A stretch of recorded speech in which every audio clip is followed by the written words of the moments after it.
Welcome to the Disney Parks Podcast with your hosts, Tony Casanova from DisneyByTheNumbers.com and Parkhopper John from WDWParkhoppers.com.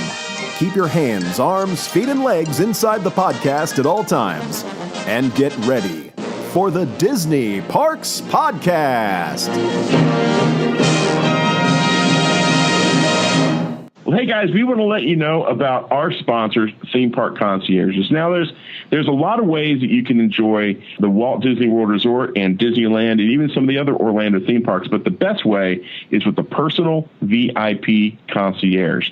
Now, you can do a 4-hour VIP concierge service, or you can do a half day with Theme Park Concierges. Ramon and his team are there to guide you through the parks to make sure that you have everything that you need and to make your vacation the most magical one ever. Now, they are giving you a 10% discount if you let them know that you found out about them through Disney Parks Podcast. And to find out a little bit more information, you can contact Ramon at themeparkconcierges.com, or you can call them directly at 407-257-9973. Now, you can also visit them online at themeparkconcierges.com, and you can find them over on Facebook at facebook.com/Ramon VIP Concierge Service. Make sure that you tell them that you found out about them from Disney Parks Podcast, and that'll save you 10% on whatever service you choose. Well, hello, everybody, and welcome to the Disney Parks Podcast. We have an incredible special guest with us tonight. I cannot wait for you guys to meet Grant Baciocco, who is the host of the Jim Henson Company podcast. He was a puppeteer in the 2004 pilot for America's Next Muppet. He's also the creator of the Radio Adventures with Dr. Floyd. Grant is a member of the Jim Henson Company's Puppet Up, uncensored improv troupe, so much more. He does acting, entertaining, comedy. He is amazing. Ladies and gentlemen, welcome to the show, Grant Baciocco. Thank you, guys. It's a pleasure to be here. That was quite an introduction. Thank you. You're very welcome. The list could probably go on, Grant, because I was reading your bio, and you're like our little Renaissance man. You do a little bit of everything, and you do it well. So that's, very... I don't think a lot of people do as much stuff as you do today. They kind of like... Well, thank you. Go ahead.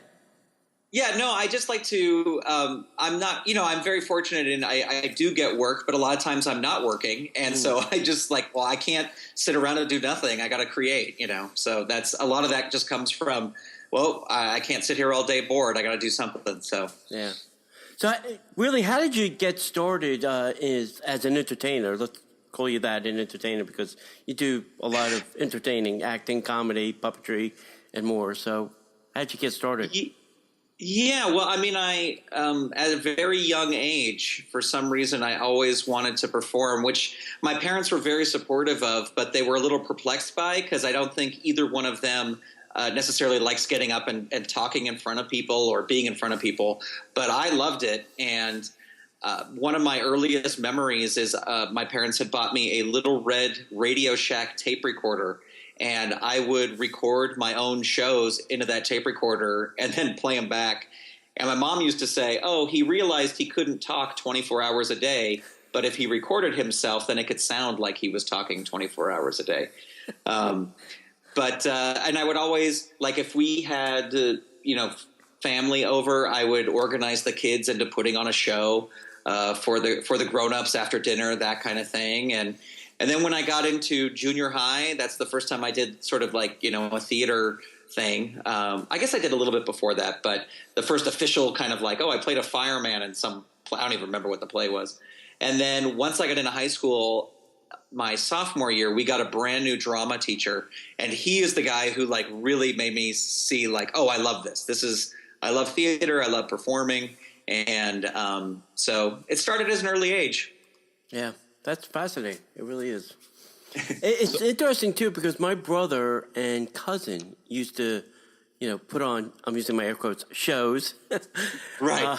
When they were kids, too. They, made all the adults sit on the couch, and they would get up and do something that they had, put together. Exactly. Yeah. Yeah. But he's not in entertainment, nor is he very good at Anything like that. Wow. Hopefully he's not listening. I was going to say, I hope you guys are on better speaking terms because I think you just ruined it. No. So with all the acting and stuff, when did puppetry come in? Because a lot of the things that you do involve puppets, and we're not even talking about the Muppet stuff yet, but when did puppetry come into your repertoire of things that you love to do? Well, I have always been a fan, and I remember, Sunday evenings as a kid, watching The Muppet Show. After Mutual of Omaha's Wild Kingdom, The Muppet Show would come on, and usually around dinner time, at least in the San Francisco Bay Area, which is where I grew up. And I just loved it. I thought it was great. And another thing that I realized this about a year or so ago was that there was a local show in the San Francisco Bay Area called Buster and Me, which was only shown in the San Francisco Bay Area, but it was puppets. It was these monkey puppets. And looking back, I was like, wow, that show, while not necessarily at the level of the Muppet Show in terms of puppeteering quality and all that kind of stuff, was just as influential because it was puppets on TV every week that I love to watch. And then it wasn't until about 2003 that I kind of got into this. Around that time, like, I want to start building puppets, and I just thought that would be a fun hobby, is to learn how to build a puppet. And so I built a few of them. They were never fantastic, but that kind of really got me into looking at puppets more as a way of a fun way to do things. So yeah, and then it's been ever since then that I've been in the puppet world. Right. Yeah, and the stuff that you've done, I mean, I've gone back when we found out that we were going to be interviewing you. I went back and did. So one of the things that I did when I found out that we were going to interview you was I did some research. I try to be as knowledgeable of the guests as I can. And if you're listening to the show, and I know most everybody's Disney fans, but a lot of people who listen to the show are also Marvel fans, and like me, just kind of an overall nerd. You did a video series called Ultimate Nerdament. They're hilarious and they're awesome. So thank you. Do yourself a favor, guys. Go back and watch. Those videos are great, and the one that I love the most was you were interviewing Stan Lee. So that was amazing. That was a series we did for my friend Russ Walco, who is really he's sort of my partner in crime in all things puppetry. But Stan Lee's company, they have a YouTube channel, and they were looking for content. And a friend of mine works for Stan Lee, and he said, would you guys want to do a show? And The Ultimate Nerdament is what we came up with. And I think, it was a lot of fun to do. And we've done 3 seasons so far, and I'm sure coming up in October, because we usually shoot at Stan Lee's convention, which is usually every October in LA.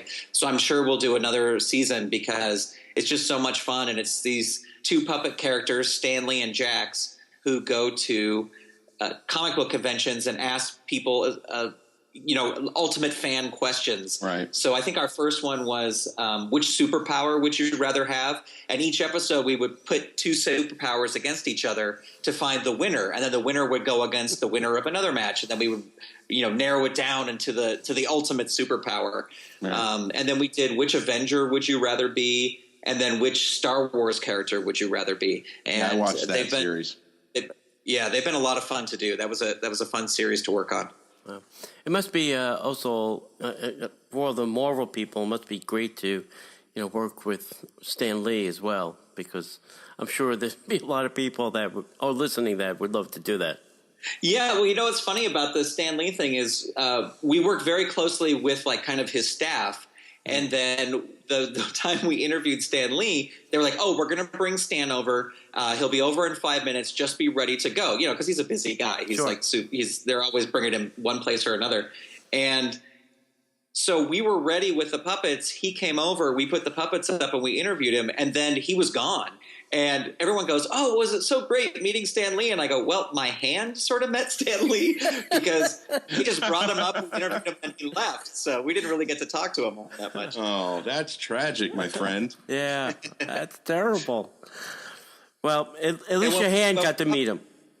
Right. And when we puppeteer, we're watching a screen. Yeah. And so the whole out of my peripheral vision, I saw his legs because he was standing next to me, but I didn't even really see him except for on the screen because it was just so quick. But it was a lot of fun, and it's a fun story to tell. Yeah. So tell everybody how you got started with the Henson Studio. Back in 2003, as I mentioned, when I was building puppets, somebody saw one of my puppets, and at the time, Henson still owned the Muppets, and they were working on a pilot called America's Next Muppet, and it was sort of going to be the, like American Idol type thing, but with the Muppets, and finding a new either puppet or puppeteer to work with the Muppets. And they just shot like this little pilot. Somebody recommended me for that, and that's kind of the first thing I did over there. And talk about nerve-wracking. They just had me – I had built this dog puppet for another project, and that's the puppet I had. And they said, okay, Grant, it's your turn. You're going to walk down this hallway, and you're going to make a left, and you'll come out on stage, and then you're on the show, and they'll just take it from there. So I have this puppet on my hand. I go down the hallway, make a left, and – 2 feet away from me when I walk through this curtain is Kermit the Frog. Wow. And then I turn and look just a little bit off this stage, and it's Gonzo, Piggy, and Pepe. And they are like the judges. They're like the Simon Cowell. Piggy's like Simon Cowell and Randy Jackson and all that. And I had said that I was going to, my performance was I was going to sing a little song with this character. And I did. And I mean, talk about a surreal experience. That was crazy. Just standing next to Kermit, and I've only ever seen the video once of the thing. Unfortunately, the show never went anywhere. But I don't have a copy of it, and I kind of wish I did. But I saw it and was just like, oh my gosh, there's me with Kermit and all those characters. Yeah. But that was the first thing I did, and then doing that project, I met Leslie Carrara Rudolph, who is an amazing puppeteer. She is Abby Cadabby on Sesame Street. Oh, so if you're a Sesame Street fan, that's Leslie. And a couple years later, when they started Puppet Up, she recommended me for the group because she was because I had done a few puppet things with her, and she goes, "Oh, Grant's very funny. He's good at improv. You should have him as part of the thing." And so that was around 2006. Oh, and in that meantime, I had been doing the Henson Podcast around, I think 2006 is when I started that as well. But she recommended me for that, and that's how I started getting like the real Henson puppetry training, as opposed to just doing it on my own and figuring it out myself. Right. So who was doing Kermit at that time? That was Steve Whitmire. Okay. Steve Whitmire was doing. Okay. Yeah. So explain a little bit more. You said something that's fascinating. What's the Henson training? What's the Muppet training that you were talking about? 'Cause you're already building puppets and voices. I guess this is much more intense, their way of doing it. Yeah, well, I mean, there's sort of a before this, I was just doing puppets on my own. You know what I mean? Like I was just like I would just set up a video camera and perform in front of it, and I didn't know, like, oh, when you do this, you should hook up a monitor so you can see what it looks like, like that kind of thing. I was just more like just hoping that the footage came out okay and the puppet was looking where I wanted to look at. Right. But with the way that the puppetry is done, and it's not just Henson, but it's sort of the style that he kind of pioneered, is when the puppeteers are performing, they're watching a monitor the whole time so they can see what the image looks like. So you very rarely will look at the puppet at all. You're just watching this screen and seeing how your character relates to the other characters on the screen.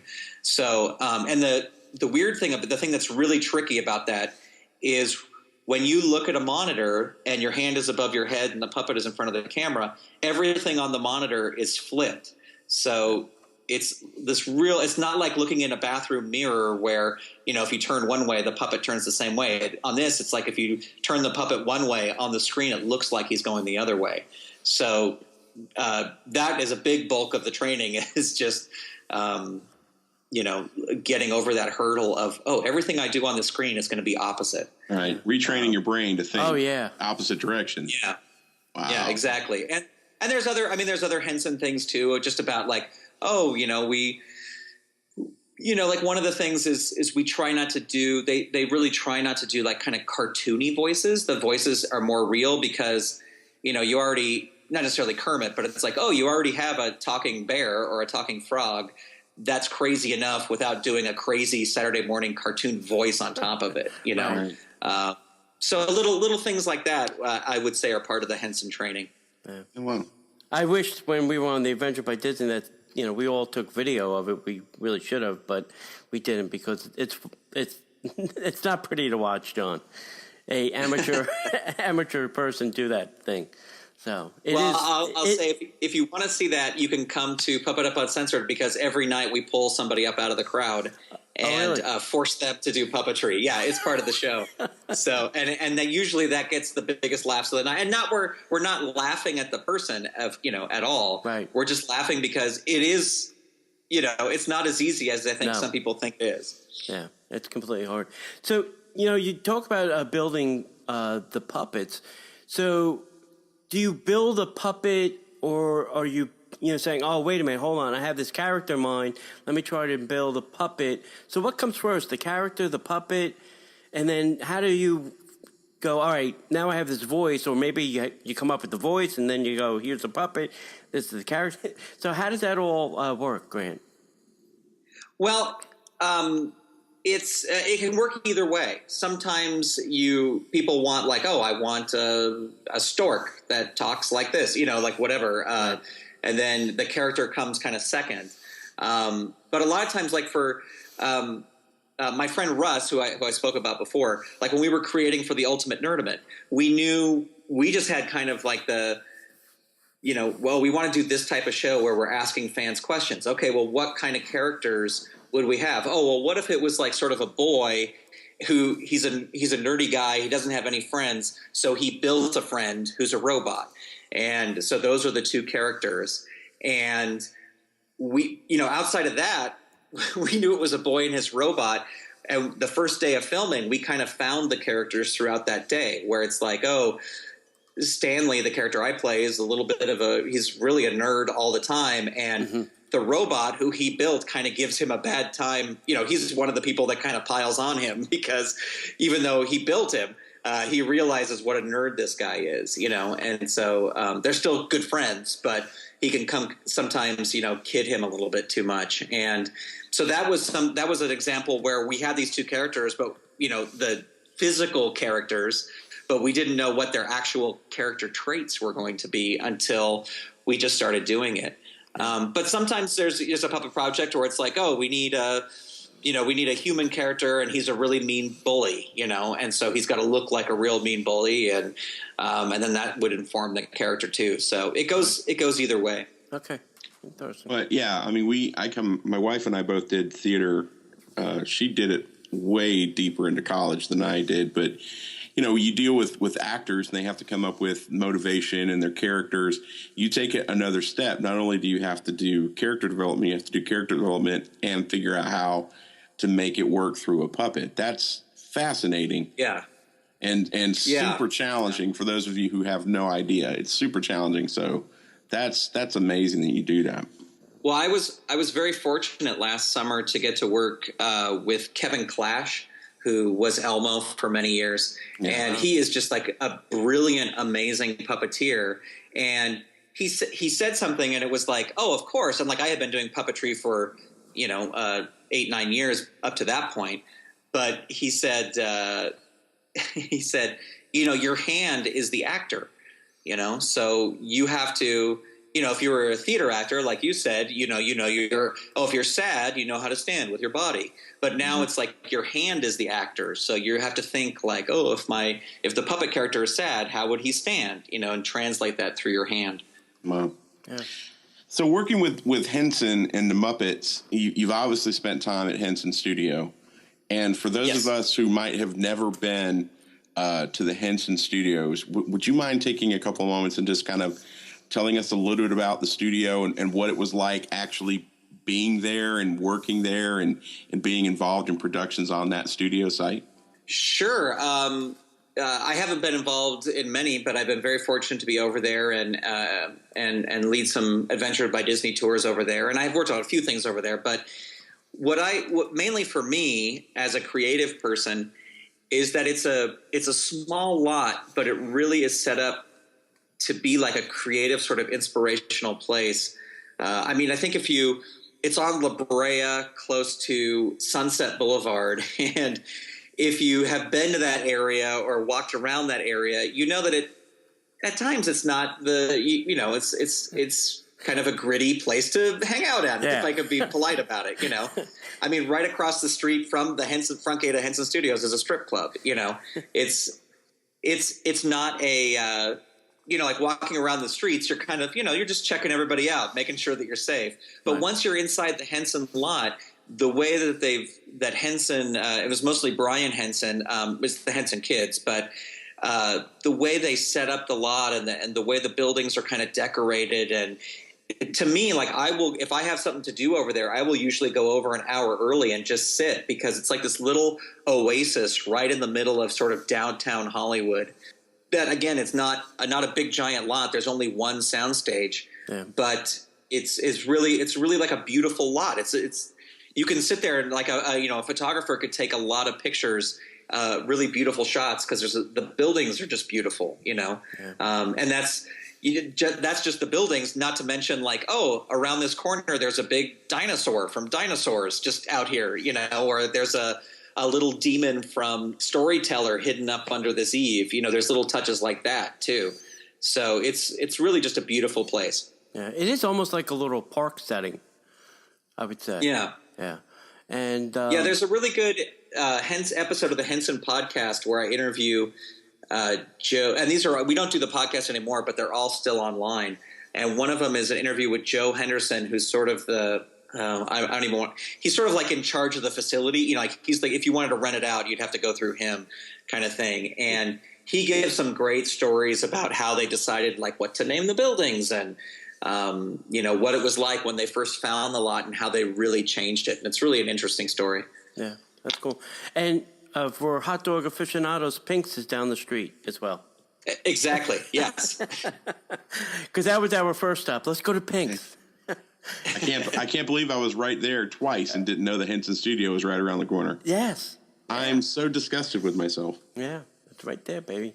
Well, and it was if you want to kind of get an idea of you could look up pictures online, but if you saw the first of the two recent Muppet movies, the part where Walter goes to the old Muppet studios, or like the old rundown studios, that was filmed at the outside section of the Henson lot. And I was over there one day, I think to lead a tour, and I had no idea that they were filming that there. And I walk out into that courtyard area, and it's like, oh, there's the Electric Mayhem bus, and there's the spaceship from Pigs in Space. And it was like, oh my gosh, what is all this stuff here? It's pretty amazing. Can you tell us, were there specific Henson projects that you had worked on? During my main thing has been this live show, Puppet Up Uncensored. That's probably what I have done the most. And there was a project we did probably about 4 years ago, I think, called Catch Up with the Hot Dogs. And it's a series that's on YouTube. And what it was we have these hot dog puppets, and it was them recapping the most recent season of several popular TV shows. So to get people ready for the next season that was coming up, and sort of done in a comedy way. So we did The Walking Dead, we did Dexter, we did Breaking Bad. This shows you how long ago it was. Boardwalk Empire, and one other one. Homeland. And we did those, and I played probably my favorite was I got to play Rick in Walking Dead. And there was just the guy who wrote the episode just really wrote some really funny stuff for them to do. And that was a lot of fun. But I can't say like, oh, I was in this show doing this character, because I haven't done that. Hopefully someday that would be awesome. But probably the thing that more people would know is that for the recent Kickstarter, and this isn't a Henson project, but this is still puppetry. For the recent Kickstarter and Thanksgiving Day specials, I puppeteered Crow from Mystery Science Theater 3000 for those videos. And I will be working on the new series that is going to be shooting later this year. I cannot believe you just said that. I love you so much more. I'm such a huge MS23K fan. I did not know that you were doing that. Yeah, I'm not doing the voice of Crow, but I am puppeteering Crow. That's awesome. Yeah, it's very cool. I've been a huge fan since high school of the show, so it's like a dream come true. Oh, wow. Yeah. Wow. And congratulations to those guys. That Kickstarter campaign was amazing. Yes, yeah. So, I even donated. I wanted to see it made so much I donated to it. And they're like, yeah, you're going to work on it. But I was like, yeah, but I'm going to donate to it because I want to make sure it happens. Right. Yeah, I listened to another podcast called Geek Shock, and a lot of those guys they're all in Vegas.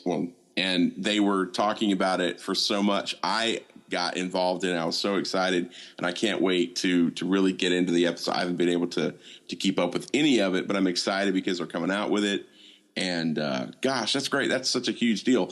And nobody's listening right now that's not really into the geek cultures. All the Disney people are like lost right now. And I don't care because that's awesome. I'm very excited for you, my friend. Thank you. So getting it back onto your other stuff. Tell us about Puppet Up. You've mentioned it a couple of times.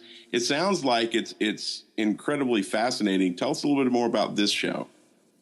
Sure. The easiest way I can describe it is it's sort of whose line is it anyway, but with puppets. So it's a completely improvised show. We take suggestions from the audience and then act out scenes, but we act out the scenes with puppets. And it's staged in such a way where we perform to a camera so you can watch the screens and see the puppet shots just like you normally would on TV, like the Sesame Street or the Muppet Show or whatever. Or you can watch the performers because we're not hidden behind anything. And you can watch us running around, in the scene trying to make the shots that you're seeing on the screen. And it's a lot of fun. Every show is completely different because the audience changes every night and the suggestions change every night. And Patrick, our host, Patrick Bristow, really tries not to take the same suggestion twice. So he really keeps us on our toes. And then another fun element to the show is that we have 2 vintage recreations of classic Jim Henson pieces. One created by Jim and performed by him and his wife, and then another one created by Frank Oz. Wow. And we have those in the show, and we perform them live so people can see these classic bits, which until we started doing it in the show haven't been seen for like 40 years. But for a live audience anyway, people have seen it on tape and stuff. And so it's a fun evening, and we just opened last week at the Venetian Hotel in Las Vegas. And as of right now, there's no end date in sight. So we're all hoping it runs for decades. We're fine with being the next Blue Man Group, in Vegas. Right. That's fine with us. So, and audiences have really taken to it. And I think it is a little bit of a show where if you try to explain it to somebody, they go, "What is this?" But if they come and see it, we had there was a convention of school teachers that was at the Venetian right when we opened. And our puppet wrangler, the person who was in charge of keeping our puppets all in working order, was sitting in the audience during the show, and she was sitting next to all these teachers. And she said they had no idea what to expect, but at the end, they could not stop talking about the show. So hopefully we get a lot of people who come in and feel that way. And it's Las Vegas. It is adults only. So we say 16 and over. So some of the suggestions get pretty blue. And it's a lot of fun. Yeah, that was my next question, because I thought I was reading that's kind of along the lines of like Avenue Q. It's on right. It's really an adult only kind of show. So yes. Some of the like every night we don't take the suggestion because it's a suggestion we get every night. But as Patrick goes, okay, we need an occupation, and always someone will yell out proctologist. That's always the first suggestion. And luckily we've done that so we can move on to other ones. But that just gives you a little hint as to what the suggestions are like. Yeah. Gosh. That would be a tough gig because there's not a lot of room up there. You've already got a hand. I mean, for crying out loud. Yeah, well, wait till you see puppets doing it. It's a lot of fun. I can't wait. My wife and I are planning to come to Vegas soon, so that is definitely high on our list. So that's definitely happening. So we also know, hopefully it will keep running. Yeah, hopefully it will run for a long time. Yeah. So we also know that you're a fellow podcaster. Tell everybody some of the podcasts you're doing and maybe have done that they can still find on the internet. Sure. I put out my first podcast November 7th, 2004. That is the very first podcast I put out. So I was kind of there in the early days of podcasting. And it was a show that a friend and I had created called The Radio Adventures of Dr. Floyd, which at the time was sort of the first podcast for kids. So we got a lot of people latched onto us really quick because, one of the great things about podcasting is you can say whatever you can be uncensored, you can say whatever you want. And a lot of people were doing that in the early days, but we were kind of one of the first, who was creating a show just for kids. And what it was like an old time radio show, kind of in the style of Rocky and Bullwinkle or Peabody and Sherman, where it was a time travel adventure. And one of the things that really helped us in the beginning was we were very lucky in getting sort of celebrities to do voices for us. And like we had Jeffrey Tambor from Arrested Development and Transparent. He came on as George Washington. One of my favorite stories is actually we had Chris Hardwick was standing in my living room of my tiny little apartment in Burbank. And he was like, "What's a podcast?" And I had to explain to Chris what a podcast was. And now he's the king of podcasts. Yeah, right. Holy cow. Yeah, exactly. Yeah. But he did a voice on the show. Joel Hodgson and Frank Conniff from Mystery Science Theater, they did voices. One of the fun ones was Don Novello, Father Guido Sarducci. He played Galileo on a couple episodes. And so that show really had a lot of people loved that show. And, at the height, we were getting something like 80,000 downloads a month, which was just crazy. And then there was a possibility we'd make it into a TV show, and because we kind of got mired up in that, we did 8 seasons total, so it was over 200 episodes. But I think we just kind of felt like, we've done what we could do with this, and you can still listen to it. I rebroadcast a new episode every Sunday. If you go to drfloyd.com and you want to listen to it, all the episodes are there, so you can check them out. But that was a lot of fun. And then through that, the success of that is what got me the Henson Podcast. And I think we did that for about 12 years. And that was a lot of fun. And currently, because I am, and maybe this ties it all back to maybe why I'm here, is I am a huge Disney fan. I worked at Disneyland for 2 years while I was in college. I was a Jungle Cruise skipper. Wow. So using that entertainment education. And so I'm a premier pass holder. I love going to parks on both coasts. I think it's just some of the most fun I get to have. So I have 2 podcasts. The one I just started relatively recently is called Attraction Checklist, because I realized that even though I love the parks so much, and even though I worked at Disneyland for so long, there are attractions that I've never experienced, even though I worked there. Like I've never ridden the omnibus down Main Street. I've never done that. And so I wanted to start a podcast where I'm going to go on these rides that some I have been on and some I haven't been on, but I'm going to record, kind of that binaural recording that Paul from Window to the Magic does. Right. And record the experience of going on the ride and then talking about the ride afterwards. So that's Attraction Checklist. And then the geekiest podcast, and I would even say maybe the geekiest Disney podcast ever, is this other one I do. It's a video podcast. And my favorite attraction of all time is the Country Bear Jamboree. I don't care what anybody else says. It's the best attraction. But the show I do is called the Country Bear Collector Show. And it is a show focused solely on merchandise that is related to the Country Bear Jamboree. That is so funny. We were talking about you a couple of months ago, or a couple of episodes ago. Oh, Somebody really? we were talking to said, "Did you know that there's a podcast out there that deals solely with Country Bear Jamboree merchandise?" And I'm currently wearing my Big Al T-shirt, by the way, from our nice T-shirt club. And I remember thinking, who in the world is going to do a podcast based on Country Bear Jamboree merchandise? And what a coincidence! Here you are. That's me. I'm proud to say. But you know how that started was I'm such a big fan, and I would always think like I wonder what merchandise is out there. And I would search online, and I mentioned Paul from Window to the Magic. He's a big Country Bear fan, and he had a website that showed some of the merchandise. But I was like, I want to know all the merch. You know what I mean? Like I want to complete my collection as a Country Bear nut job. Aficionado. Aficionado. Very nice. That's much better. Your words, not ours. Aficionado's good. I want to complete my collection, but I can't find a resource that has, lists all the pins and all the shirts and everything. So I was like, I'll just do this myself. I'll build my own website. And then I was like, I got to do it as a podcast. And then very early on, I realized this is so boring. Like this is, I have to do something to make this better. And because basically the video is just like you see those YouTube unboxing videos where it's just somebody's hands unboxing something. Right. And so that's how the first couple of episodes were. But then I was like, what can I do to make this better?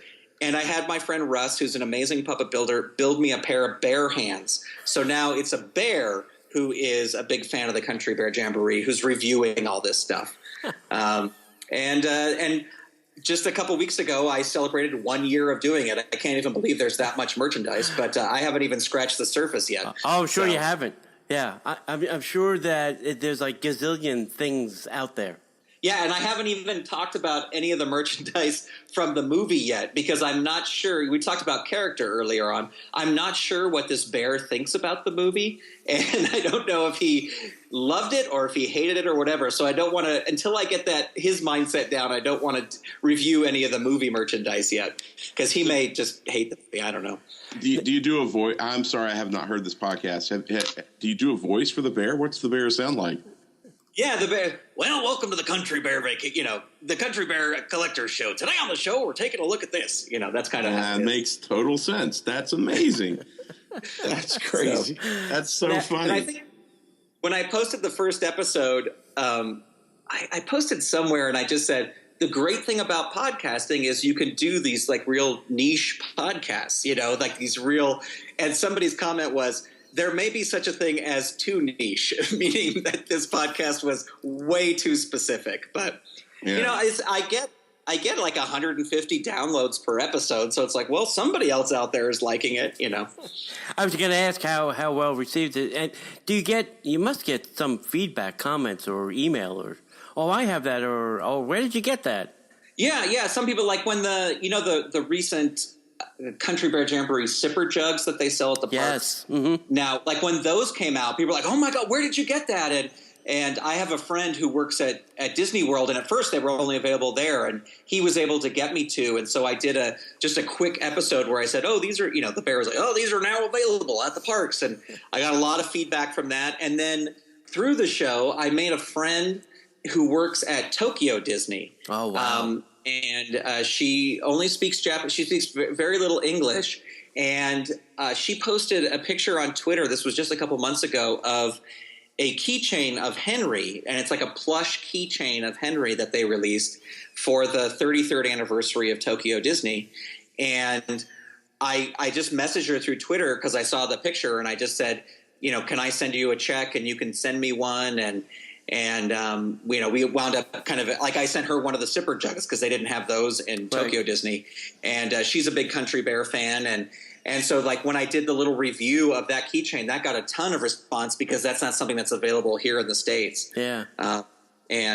So I don't know. I don't exactly know what service I'm providing, but I like this is the one podcast where it's like, this is for me. Like I do this show for me. If nobody else listens to it, that's fine. I don't care, but this is for me. So yeah. That's what me and John say about this show. It's about us. That's right. It's about us having fun. If we're not having fun anymore, then we drop the mic and walk away. Exactly. Yeah. Exactly. Yeah, that's crazy. That's great. And Tokyo Disney's got some great merchandise that never, ever makes it to the States. Yeah. They have some awesome things over there. Yeah, she showed me a picture of, they made stuffed, like mountable, they can mount them on a wall of Max, Buff, and Melvin. And, wow. The three heads from the Country Bears. And I said, oh my gosh, how do I get these? And she goes, oh no, these were sold 10 years ago or something.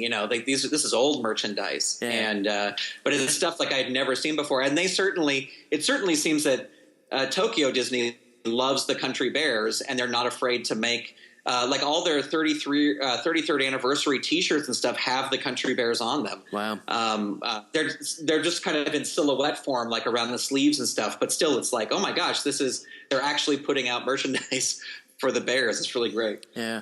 I always feel that, here in Florida, and maybe even the same in Disneyland, California, that somewhere there's always a meeting going, is it time to close the Country Bear Jamboree? I mean, really nobody goes there except to cool off. They shorten the show down to, I don't know, what is it now, like a minute 30? Yeah. So I feel somewhere that conversation goes on every year. I'll leave it one more year. Yeah, I kind of hope that my hope is that it's an opening day attraction, so maybe that has something going for it. At least at Walt Disney World, it's an opening day attraction, and it's kind of in a weird space where it's like, well, if you took that out, what are you going to put there? I'm sure they just shove in more shops or something, but it's like in terms of putting another attraction there, I don't know necessarily what you can put. Yeah, but I was a little disappointed with those edits as a true Country Bear aficionado. Right. We're going with that word. Yeah. I was disappointed with those cuts, but what can you do? Yeah. What was your opinion of the Christmas thing that they did a few years back? Oh, I liked them both. I was lucky. Are you talking about the Christmas show, right? Correct. The Christmas version. I didn't want to say overlay, but it was kind of, the Christmas show. Yeah, well, I loved it. I thought it was great. I always joke that I'm probably the only person running at the treadmill at the gym who's listening to the Country Bear Jam, a vacation show or the Christmas show on my headphones as I'm working out. Just because to me, it makes the time go faster. I was fine with it. And one of my favorite pictures from my time working at the park is me in my Jungle Cruise costume standing right with my arm around Liver Lips, because I had a friend who got me backstage and I got to take a few pictures backstage. So, I was fine with it all. I was like, yeah, they're doing something with the Country Bears. This is great. Yeah. Wow.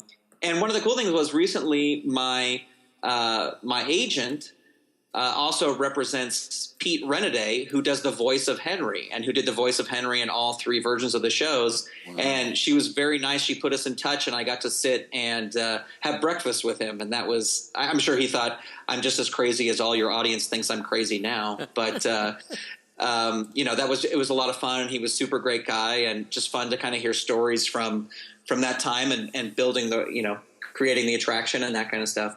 Yeah. Yeah. Dude, not everybody thinks you're crazy. I mean, I'm a fan of two guys doing robots and one guy acting like they're all stuck in a spaceship watching the horriblest movies from the 50s and 60s and 70s. So, I don't think you're crazy at all. Oh, good. Good. Hey, tell us about another project you've got. I know we're running up against time, but tell us about Throwing Toasters. Yeah, Throwing Toasters is my comedy music act. I've always been a huge fan of comedy music and writing funny songs. And junior high, I discovered the Dr. Demento radio show. And I discovered him through Weird Al because I was a huge Weird Al fan. And then I saw on Weird Al's albums, he'd always thank Dr. Demento. And I was like, who's this Dr. Demento? And I found the show.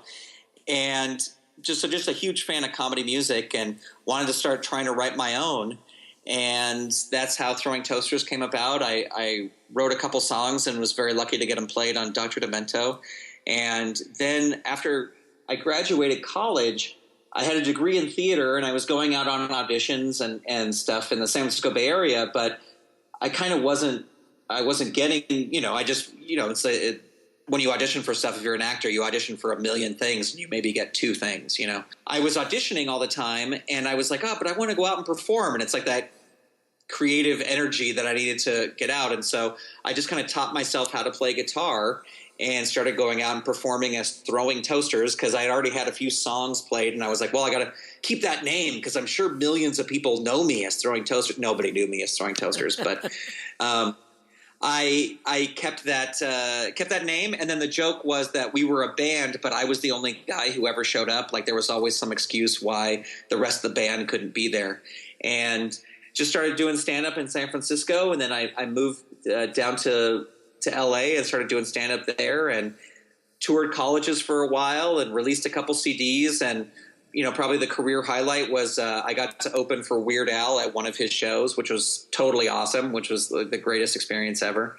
And I'm not writing as much songs because I'm doing more puppet stuff now. But I still perform every once in a while as Throwing Toasters, usually in Southern California. But so that's what that is. And I have, if you look up Throwing Toasters on iTunes or Spotify or whatever, you can hear songs. And every once in a while, I write something. Once we settle into a regular schedule here in Vegas, I'm really going to start focusing on trying to write enough songs to do a new album. Once we're done with all our rehearsing and getting the show just where we want it. So, but yeah. So is Throwing Toaster songs along the Weird Al Yankovic kind of thing? Is it a parody, or are you just making funny comedy songs? Yeah, more along the Steve Martin thing. It's more just original songs. They're not parodies like Weird Al. I every once in a while I'll do some sort of parody. And actually, the very first song I got played on Dr. Demento was a parody of Alanis Morissette's "Hand in My Pocket" called "Money in My Pocket," which I don't know if it's that great, but Dr. Demento still played it. And so I kind of started doing parodies, and I think that's a good place to start just because it's like, well, the music's already written. I don't have to worry about that part of it. I can just write the words. But moving on and releasing my own albums, I kind of was just doing my own stuff. I wasn't doing parodies. Yeah. But like my most recent song that was very popular on Dr. Demento was called Unfriend, the Facebook song. And it was about, all the things that people post on Facebook that just drive me crazy. And now you're my latest unfriend because you posted 80 million pictures of your baby, whatever. So that's my most recent song. But even that song is probably about 2 years old at this point. So I have to get back onto writing. You should do, Grant, a Disney version. Because for us, when we hear like wishes, I change the words and make it dishes. So a Disney version of the stuff would probably be very successful. Yeah, a Disney Weird Al. I could just rewrite all the songs from the Country Bears to. Yeah, exactly. Yeah, Country Bears, the parades, the shows, the fireworks, everything. Yeah, I like it. Sounds like a great idea. I will steal that idea and do it. It's all yours. It's free. Thank you. There you go. All right, so where can people find you? Because I know you have two sites, but tell everybody where they can find you on the internet. I know you have a couple things, places that people can go. Sure. My main website is mrgrant.com. That's MRGRANT.com. And that will usually have, that's a good place to go because it'll point you everywhere else. To all the other kind of projects I'm working on. And I sort of have a news area where I can talk about the latest thing that's happening. If you want to follow me on Twitter, my username is ToasterBoy. If you want to check out any of the podcasts, a great place to go is SaturdayMorningMedia.com because that's where I post all my podcasts through. So like the Country Bear Show and the Attraction Checklist and the other podcasts that I work on are all through there. And I have a Facebook fan page. You can, if you search Grant Baciocco, it's on there too. But yeah, I would love to connect. So feel free to get in touch because I always love hearing from folks. Yeah, Grant's got a lot of great things on both those sites that he mentioned, Throwing Toasters and Mr. Grant. And like he said, it links to everything else. And I highly recommend that you go out and check him out. You also have a YouTube channel, which they could probably get to from Mr. Grant, right? Yes, yeah, yes. Yeah. Because I saw like a whole YouTube channel. I stumbled across that today too. I was like, uh-oh, I'm missing all this other content over here. Yeah, I kind of have two channels. One is like my own personal channel where I'll have clips from my comedy and maybe that's more what I was looking stuff. at. Yeah. Yeah, and then the Saturday Morning Media has like the Attraction Checklist. Even though it's an audio show, you can find the audio on YouTube, and the Country Bear Collector Show is also on the Saturday Morning Media YouTube channel as well. So all that stuff you can find on there. Great. So we love to thank you for coming on and taking all this time and talking about all these great things.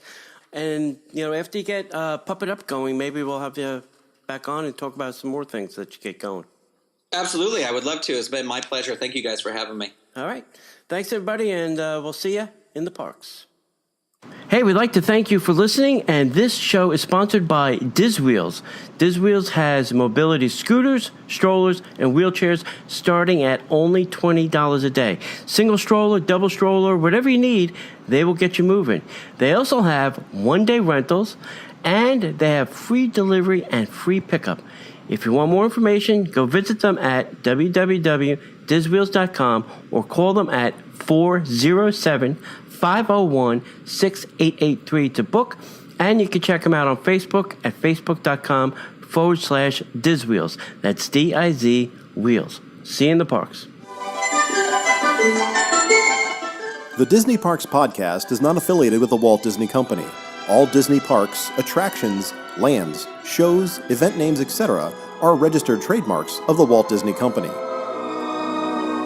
Like a boat out of the blue, fate steps in and sees you through. One you wish upon a star.